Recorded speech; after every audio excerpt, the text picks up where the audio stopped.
Strada Alpina in the rain. Hello there everybody and welcome to Opafed Gaming.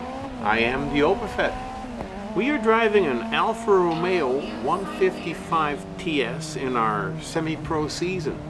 We're driving it in a classic touring car event 2, round 3. We're driving it at the Strada Alpina Circuito de Club B in Italy. I hope I pronounced that right. If not, I apologize. We're doing 3 laps. We're driving at night in a storm, which makes you wonder why would they be racing in a storm. But okay, and we start at 22nd of 22.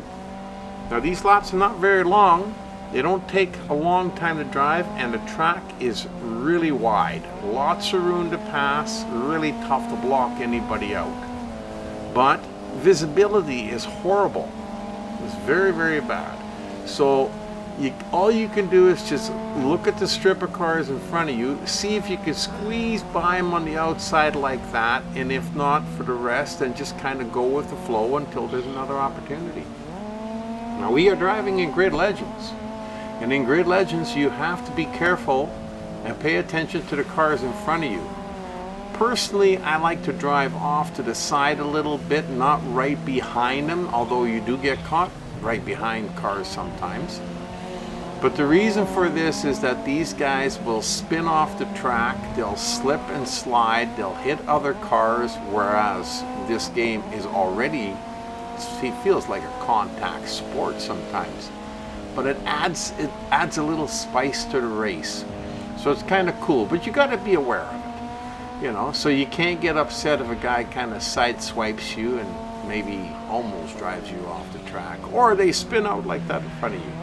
You just have to make sure that when they do spin out in front of you, that you're not right behind them. They can't take you out at the same time. Like that guy there, ooh, he sideswiped me and ran me into the wall, and I almost ran into the end wall there too. That was not very nice. So we're gonna have to come right back and pass him right back again and put him in the rearview mirror. But it takes up lap space again. So every time when you get knocked back like that, it takes a little bit longer to get the front of the pack. We've now finished our first lap and we're still only halfway through the pack. So we got a ways to go. But like I said, the track is pretty wide. So you got lots of room, and we're down to, oh, nah, I don't like him wigging out like that right in front of me. So we better put him behind us too. But we only got 6 cars to pass, so there's not a lot of vehicles, but it is a back and forth race because when it's raining like this, it changes the track and it changes the way your car drives. I've noticed it with this Alfa Romeo. I've driven it in a few races and it does respond differently on dry track. So you have to keep that into consideration too, and I love the little added touch of the raindrops hitting your windshield or computer screen, whatever you want to call it. You know, it makes it look a little more realistic, and I think it adds to the whole flavor of the game. I just love it. I think it's fantastic. So here we've pulled into position number 3, and we've only got 2 cars left in front of us, and we've got a full lap left to go. Now, most of the track, although the track is wide enough, it's difficult to pass sometimes if you're going at a high speed, because then it's hard to catch them and get by them. It just doesn't, it's very hard.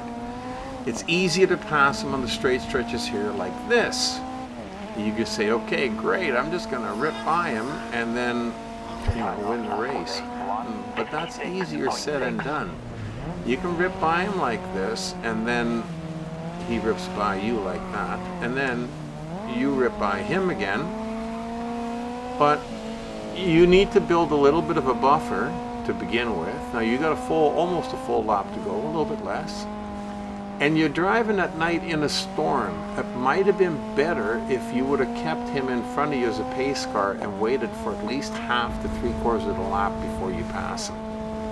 Because now, I don't know about other people, but for me, sometimes I find it a little bit hard to see which way the track is going to turn. And I don't always have enough time to look at the mini map to see that, or I forget. which is usually more the question. So with that in mind, I end up driving slower and slower, and then cars that I built a buffer zone up with behind me, they start to catch up to me, but it makes it a little bit harder. Thus, more the reason why I like to drive during the day, especially on a sunny day. It's kind of, I like that a little bit more. The rain is just, it's cool. The graphics are awesome. I mean, the gameplay is fantastic, and nothing bad about that, but I just would prefer to be in the sun. As we're finishing this here lap, we're coming to the end, and it was a quick one, but fast and very enjoyable. I hope you enjoyed it too. Until next time, like to see you again. You've been racing with the Opafet.